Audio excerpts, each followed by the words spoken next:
Ini motor spesial dan menjadi salah satu peserta MotoGP dengan desain paling proporsional alias paling enak dilihat. Nggak cuma tampilannya yang keren, motor ini juga menjadi salah satu yang terkencang di MotoGP. Inilah dia, Suzuki JSX RR.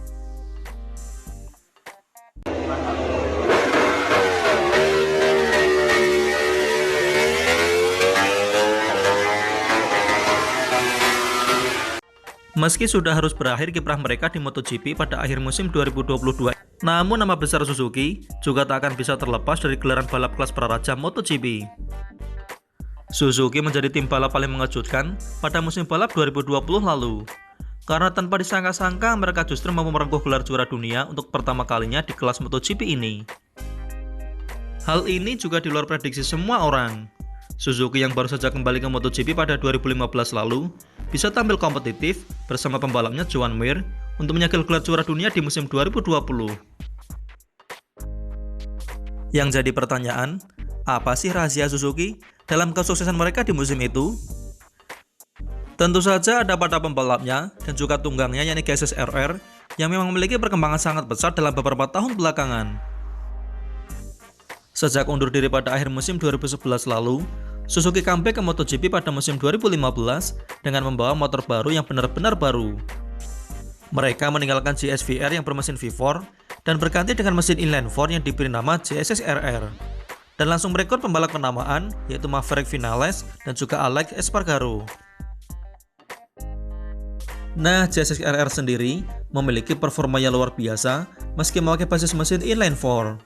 Bahkan, dalam dua sesi pembuka MotoGP 2022 di sirkuit Losail Qatar, menjadi yang tercepat dengan raihan top speed mencapai 355,2 km per jam, yang bahkan ini mengalahkan para motor bermesin V4 semacam Ducati ataupun Aprilia, di mana kedua motor tersebut mencatatkan top speed terbaik di 354 km per jam. JSX RR sendiri memakai mesin berkapasitas 1000 cc, inline 4 silinder, DOHC 16 klep berpendingin cairan, dengan sistem bahan bakar full injection, dengan power lebih dari 236 horsepower. Sasisnya memakai twin spar aluminium, suspensi dari Ohlin, rem dari Brembo dengan disc berbahan carbon steel, sementara ECU dan softwarenya ya tetap harus pakai dari Magneti Marelli. Bobot motornya sendiri juga ekstra ringan, hanya di angka 157 kg saja. Kalau diperhatikan memang tak ada yang aneh ataupun yang spesial dari spek mesin JSX RR ini. Hampir mirip-mirip dengan motor di MotoGP lainnya. Namun jika diperhatikan lebih detail, tentu akan ada banyak hal yang menarik dari motor ini. Motor ini adalah motor factory dari pabrikan asal Hamamatsu dan tentunya dikembangkan di fasilitas rahasia Suzuki di sirkuit Ryuyo.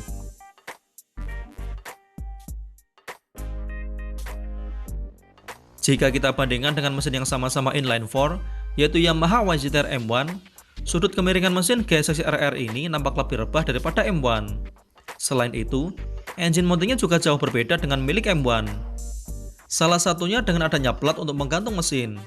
Plat ini dibaut kepada mainframe dengan 5 baut dan memegang mesin dengan 1 baut berukuran lebih besar. Yang uniknya, pada bagian mesinnya terdapat 3 lubang baut yang sepertinya sengaja disiapkan untuk bisa memiliki beberapa pilihan posisi mesin. Ini digunakan oleh para teknisi untuk memvariasikan load dari mesin jika memang ada yang mau dirubah, bergantung misalnya dari karakter sirkuit. Ini artinya Suzuki bebas merubah posisi plat ini untuk menggantung mesin, bergantung dari karakter sirkuit yang akan dijadikan tempat balapan. 5 baut ini juga punya peranan saat menentukan tingkat kekakuan dari sasis saat menggendong mesin. Frame atur rangka JSX RR juga memiliki desain khusus dengan banyak lekukan dan lubang yang tidak monoton dan tentu saja dibuat ada maksudnya. Pada bagian swing arm, JSX RR menggunakan swing arm dari bahan aluminium dengan detail carbon strengthen pada bagian bawahnya, plus memperoleh tambahan swing arm attachment yang berfungsi sebagai tire cooler.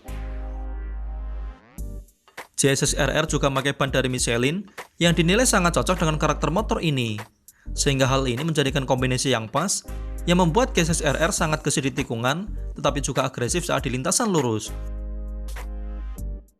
Di bagian mesinnya sendiri, kabarnya Suzuki juga memakai firing order yang mirip dengan kepunyaan M1, yaitu crossplane crankshaft, meski tentu saja memiliki perbedaan sudut putaran mesinnya. Mesin crossplane Suzuki ini berbeda dengan Yamaha karena meski memiliki delivery power yang halus, tapi powernya juga nggak memble. Hal ini terbukti dari top speed yang mereka dapatkan, yakni mencapai 355,2 km per jam yang didapatkan oleh Alex Rin di Qatar. Bagian knalpotnya sendiri, dari beberapa tahun lalu, Suzuki menggunakan double barrel exhaust yang sepertinya memang sesuai dengan karakter mesin inline 4 Suzuki. Yamaha juga sempat mencoba knalpot berjenis serupa, namun tidak terlalu pas dengan karakter mesin mereka. Mungkin ada hubungannya dengan sudut derajat dan juga setup sasis secara keseluruhan. Di bagian jalur ram air yang menyalurkan udara segar dari depan via jalur tengah, bagian tengah dari frame ini sudah dapat dipastikan bolong untuk menyalurkan udara. Dan sudah dapat dipastikan juga, desain frame ini sudah memperhatikan efek lubang ini terhadap kekakuan frame secara keseluruhan. Semua kecanggihan GSX RR ini semakin diperlengkap dengan banyaknya sensor elektronik untuk mendukung kinerja motor secara keseluruhan. Misalnya saja pada bagian kiri depan, yang ditanamkan sebuah sensor torsi, lalu ada sensor oli yang ditempatkan dekat bak oli, ada sensor O2 di leher knalpot, dan masih banyak sensor lainnya. Karena prinsip dari Suzuki sendiri memang ingin menciptakan motor yang powerful namun juga mudah dikendalikan, utamanya saat di tikungan. Mereka membuat motor yang ideal, yang tak melebih-lebihkan power, tapi juga mudah untuk dikendalikan oleh sang pembalap. Dan sejauh ini mereka sukses melakukan itu. Nah, secara umum, GSX RR memang telah menjelma menjadi sosok motor yang cukup diperhitungkan di MotoGP, meski belum bisa dikatakan sebagai motor yang paling sempurna. Namun sayang seribu sayang, kisah mereka harus segera kandas dan Suzuki sendiri juga tak memberikan janji kapan akan kembali ke MotoGP lagi. Mulai saat ini, mereka akan memfokuskan pengembangan teknologi dan sumber daya yang ada pada motor-motor produksi massal mereka ke depannya. Karena kita semua tahu, penjualan motor Suzuki benar-benar ancur-ancuran dalam beberapa tahun terakhir, plus diterjang badai pandemi. Kalau Mimin sih setuju sob dengan langkah yang diambil oleh Suzuki ini, karena bagaimanapun, jualan motor yang akan membuat Suzuki tetap akan hidup. Sementara MotoGP lebih kepada pengembangan teknologi dan besaran gengsi dari sebuah brand yang belum tentu akan menular ke motor massal mereka.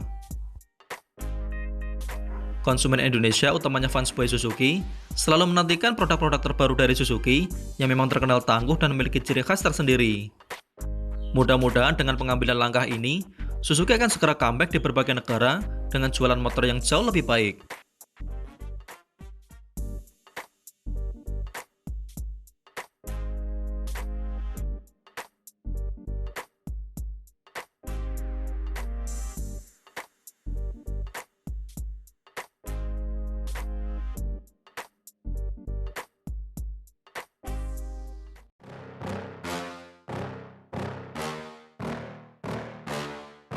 Yeah.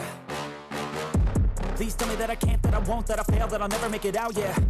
Please tell me all the bad